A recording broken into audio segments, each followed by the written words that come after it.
What's happening, gang? Trumpeter Bobby Spellman here to welcome you to another episode in our transcription series.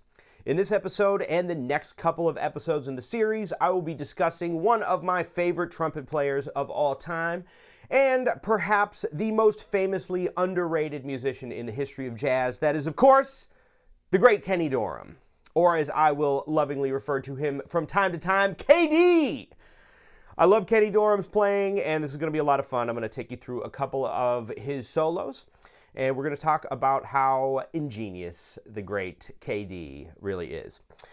Kenny Dorham was born in 1924 in Fairfield, Texas, and he originally studied chemistry and physics in college for a little while before joining the Army.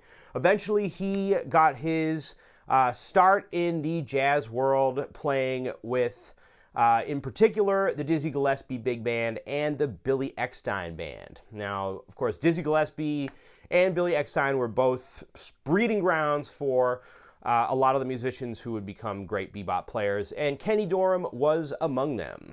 After leaving those bands, Kenny Dorham started playing with Charlie Parker, replacing Miles Davis in Charlie Parker's band in 1948, and after that, Kenny Dorham became one of the original members of the Jazz Messengers, which started off as a collective and eventually became under the name Art Blakey and the Jazz Messengers. But in the beginning, it was Kenny Dorham, Hank Mobley, Horace Silver, Art Blakey, and Doug Watkins. The very first album that was released officially under the Jazz Messengers name is this, At the Café Bohemia. It's a live record. There are 2 volumes. This is a great album. It's an amazing collection of music, and it's a great example of Kenny Dorham's playing. This was recorded in 1955, and there's a lot of great tunes on here, but the tune that we will be discussing today is a Kenny Dorham original entitled Prince Albert. Now, why did he title the song Prince Albert? We will never know. However, it's a beautiful contrafact on All the Things You Are. In case you don't know, a contrafact is a melody written over a standard set of chord changes. So this is the chord changes to All the Things You Are, and they also took the original, the introduction from Charlie Parker. But it's a great melody that Kenny Dorham wrote, and Kenny takes an amazing solo on this that we're going to discuss, and it really highlights how clever Kenny Dorham was. So, without further ado, we're going to dive into this great solo on this exciting episode of Theory with Bob. All right, gang, before we dive headlong into this solo, I just want to say that when I think of Kenny Dorham, the first thing that comes to mind is clever. Kenny Dorham is a super clever player. He finds these ingenious ways of navigating the chord changes, using the altered scale, using different chromatic passing tones and chromatic double neighbor approaches. He's always got a really clever way of making his way through the changes, and I think this solo is a great example of his bebop prowess and his unique genius. So, without further ado, let's dive in to Kenny Dorham's great solo on his own tune, Prince Albert, from Live at the Café Bohemia in 1955.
that a great solo? Amazing.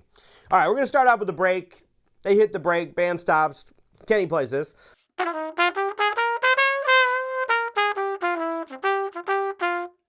What a beautiful way to begin the solo.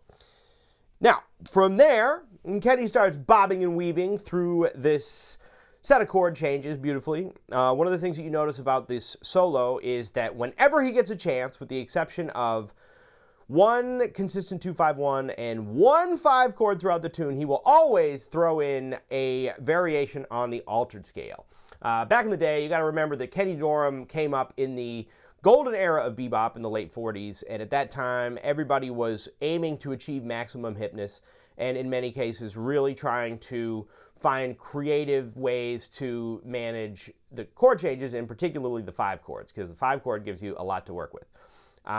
So you'll notice that in this case, he's using a lot of chromatic passing tones and a lot of altered sounds. So right away, we get to the third measure of the tune, the E flat 7 resolving to the A flat major 7.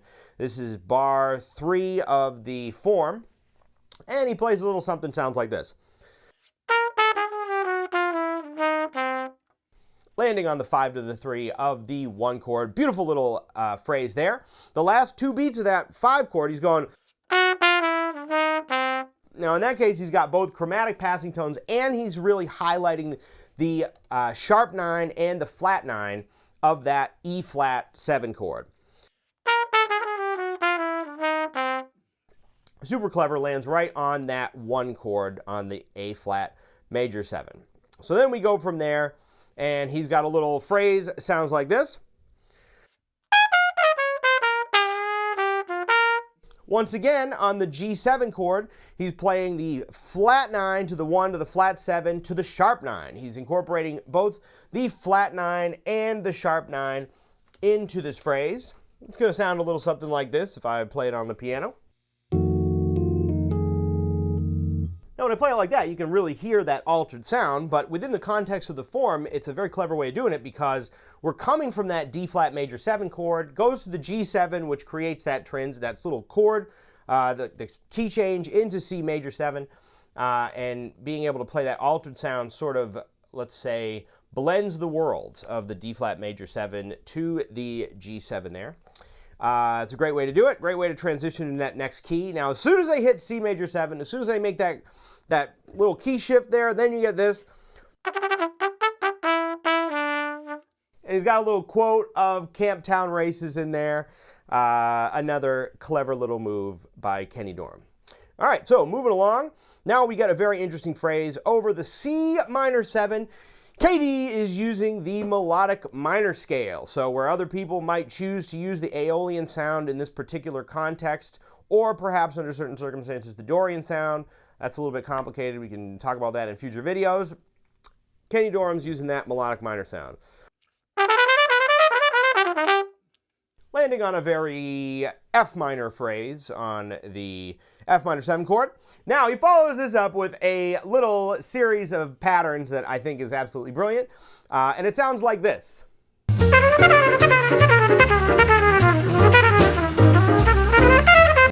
All right, I'm going to play this pattern for you real slowly so that you can hear what he's doing. And this is over the B flat 7 chord resolving to the E flat major 7. It sounds like this.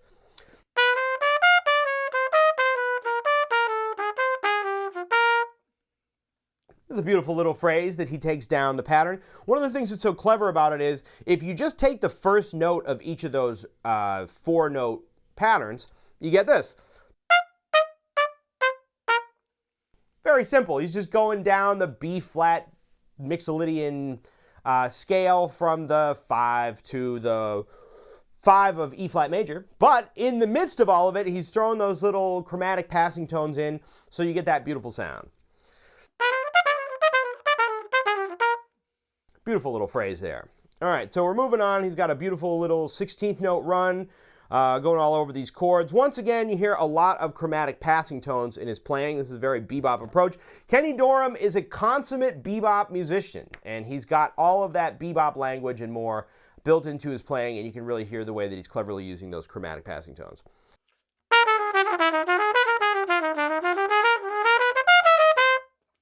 So there's that phrase, followed by Once again, transitioning now to the D7, which is going to bring us to that G major 7.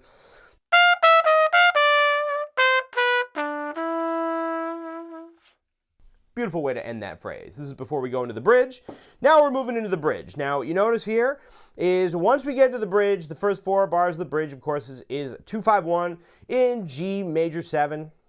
He's pretty much sticking to, the Dorian mode on that A minor 7. But as soon as we get to the D7, he's throwing that E flat in as soon as humanly possible.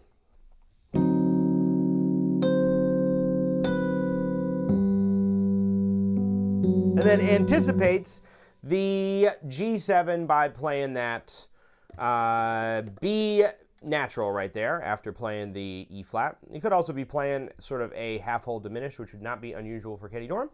But nonetheless, we're landing right on that B natural.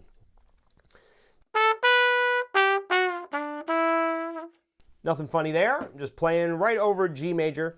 Now what he does, which I think is very clever as well, is he's anticipating the F sharp minor 7 chord by 2 beats, and he plays this little phrase.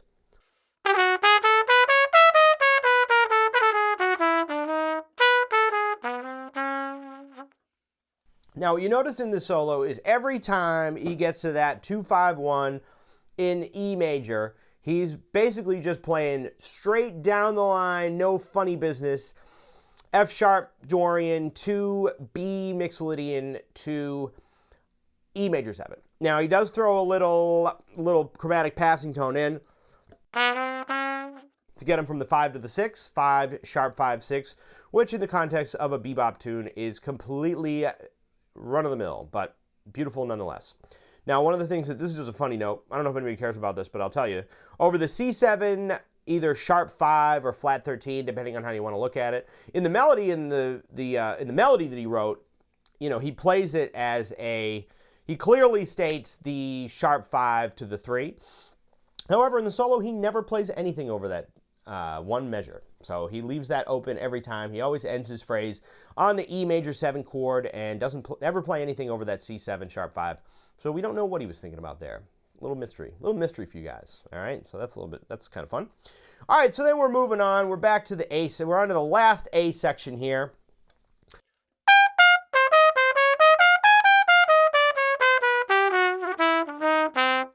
Once again, beautiful use of the altered sound, what with the sharp 9, flat 9, over the last half of that E flat 7 resolving to A flat major 7. Beautiful. Land into the 5 to the 3 of that A flat major 7. All right, now check this out. Check out this little motive he plays. I think this is very clever as well. I really like the way that he approaches this next couple of chords. The D flat major 7 to the D flat minor 7 goes like this.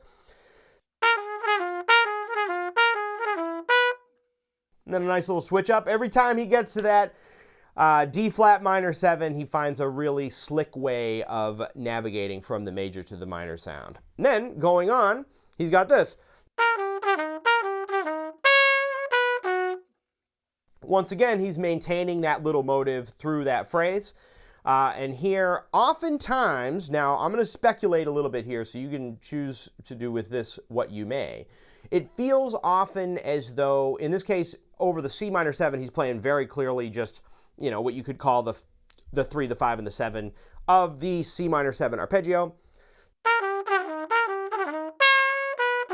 Until he gets to that last phrase on the B diminished 7. But it seems to me very often what he's doing with this is treating that chord at that point, that C minor 7 is really sort of an A flat over C, sort of an A flat major 7 over C sound. So there's a couple of things that he does in there that sort of implies the A flat major 7, but that would be more or less what you'd do with it anyway.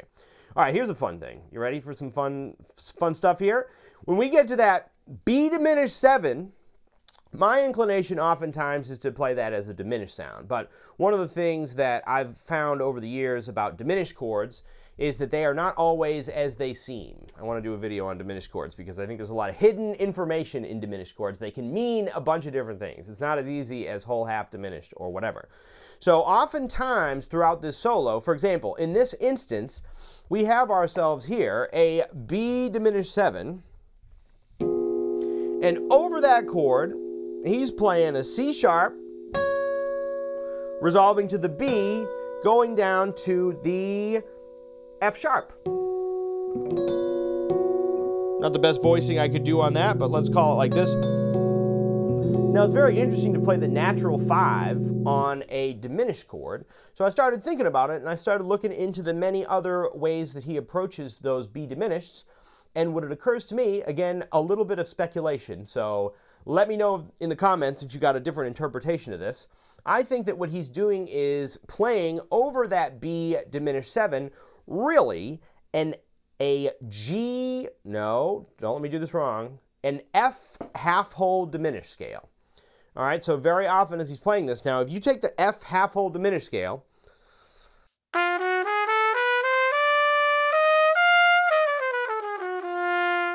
that you would typically play over an F13 flat 9 chord, all of the notes in that half-whole diminished scale are also present in the B whole half diminished scale.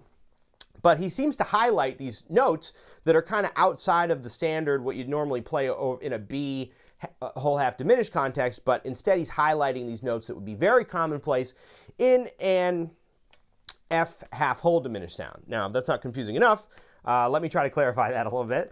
The next chord up is a B flat minor 7. So if you have, for example, if he were to imply this kind of an F13 flat 9 sound, let's say like this,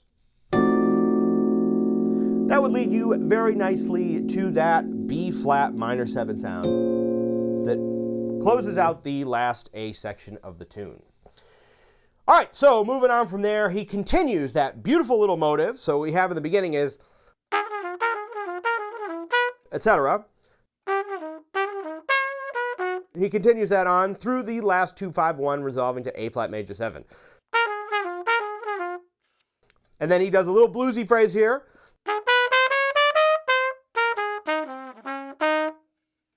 Beautiful way to end that first chorus. Kicking it off strong. KD. All right, from there, Kenny Dorham plays some really great 16th note lines. Bebop at its finest here, gang. And I'm just going to let KD play it for you on his own. Sounds like this.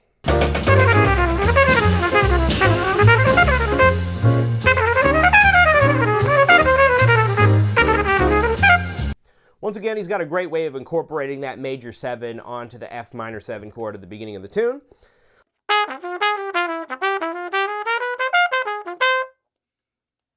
And then moving on from there, we got a nice little 16th note line, once again incorporating a lot of the chromatic passing tones. All right, and then at the end of that A flat major 7 chord, he sort of implies an A flat 7 resolving to that D flat major 7 in the next bar. So that sounds a little something like this.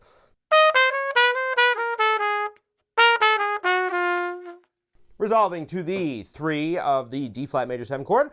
From there, once again, we get a super slick KD transition from D flat major to C major by way of the G7 chord. Again, once again, and forever incorporating the altered sound into this phrase in order to land seamlessly on the 3rd of C major 7. Sounds a little something like this. Classic bebop phrase. Going up in chromatics, landing on the 3 of the C major 7. All right, we're going up the regular old C major 7 chord. Nothing funny there, C major sound. Then we get up to this point, and once again, we're using the chromatic scale, little chromatic, clever chromatic passing tone move to get to the minor 3rd of C minor 7.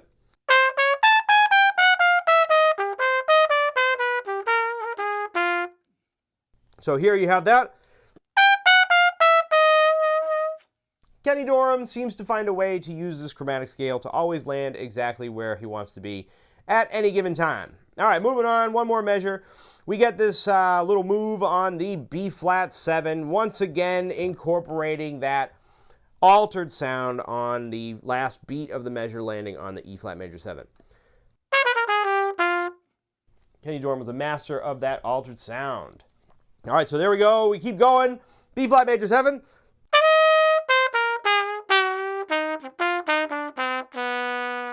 again over the D7, incorporating the sound of the flat 9, the 7, and indeed the sharp 9, covering that lower portion of the altered scale. It is interesting, however, that even though he's using the sharp 9 and the flat 9, implying the altered sound, he does not use the sharp 5 or the sharp 11, which gives the altered sound a little more of that whole tone feel. But he's ignored that altogether, and he's just using that flat 9, sharp 9, just like he does in the melody. So check out the melody. All right, then we get some funny business. We're just moving around here. So then once again, we get to the 2-5-1 in G major that is the beginning of the bridge. He's sticking to more or less a Dorian sound on that A minor 7. But unsurprisingly, at this point, you're ready for this. We've got the altered sound on the 5 chord on the D7. Sounds like this.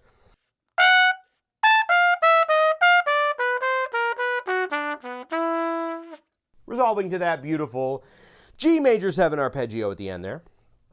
From there, once again, he's more or less sticking to the conventional approaches to the chord changes on the 2-5-1 in E major. We get the F-sharp Dorian sound, followed by the B Mixolydian, followed by E major 7, no funny business. And again, does not play anything on the C7 sharp 5, so we don't know what he's thinking about there, but that's all right. All right, from there we go on. I'm going to let Kenny play it for you for a minute here. It sounds like this.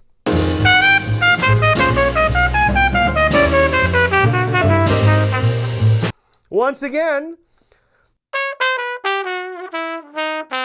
throwing that beautiful little altered sound in there on the E flat 7, resolving to A flat major 7. And another seamless transition from the D flat major 7 into the D flat minor 7 with a beautiful line sound like this.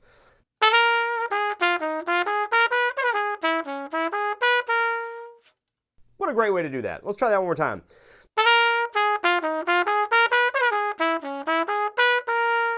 Just utilizing the arpeggios in these chords and the major pentatonic on the D flat major 7 sound to land on the 7 of the C minor 7. And there he's going all the way up to, once again, check this out. I'm going to show you something. Ready?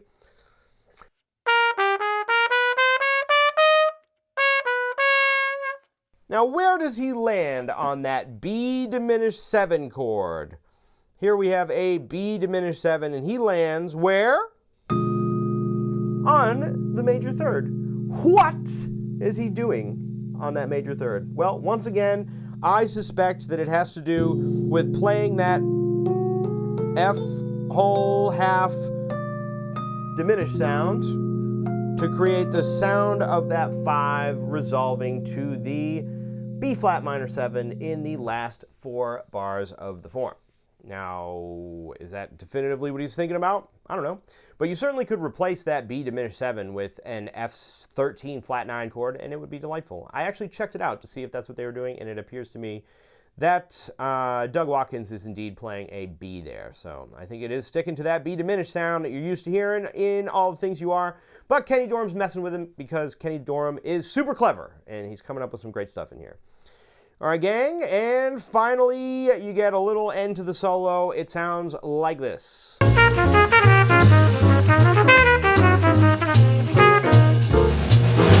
And once again, he finishes up, as expected, with the little that altered sound on that E flat 7 to A flat major 7. Ending with just the beautiful triad on that A flat major 7 chord. All right, gang. Well, I hope you appreciated a little breakdown of the first 2 choruses of the solo. This is YouTube, and this is getting a little long because there's so much information in the solo. So what I'm going to do is I'm going to cover the last chorus, but I'm going to do it on the Patreon. And for the members, if you're really into it and you want to check that out, you can become a member on YouTube or go to Patreon at this address below. And I'm going to get into the depths of the 3rd chorus of this solo. Or you can find the solos in any key you want, at least the main keys. So C, B flat, and E flat. I didn't do anything crazy. I'm sorry for all the French horn players out there. You got to do it in concert.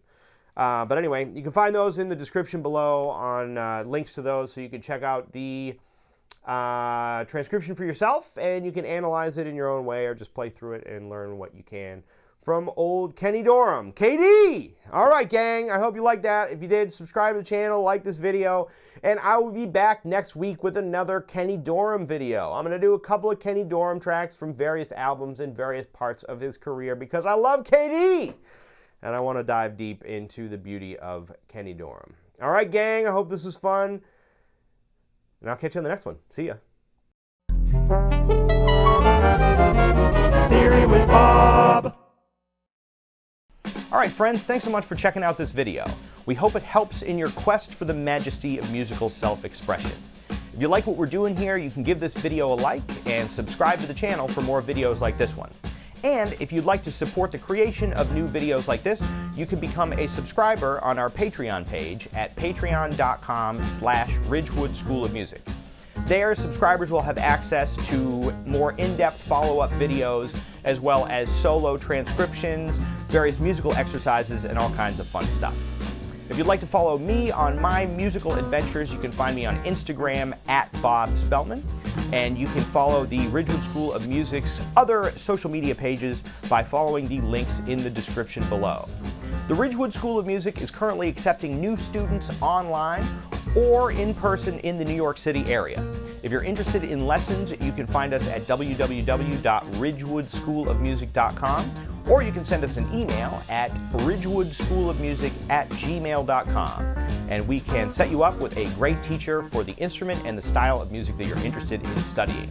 All right, gang, well, have a wonderful time practicing, and we'll catch you on the next one. See ya.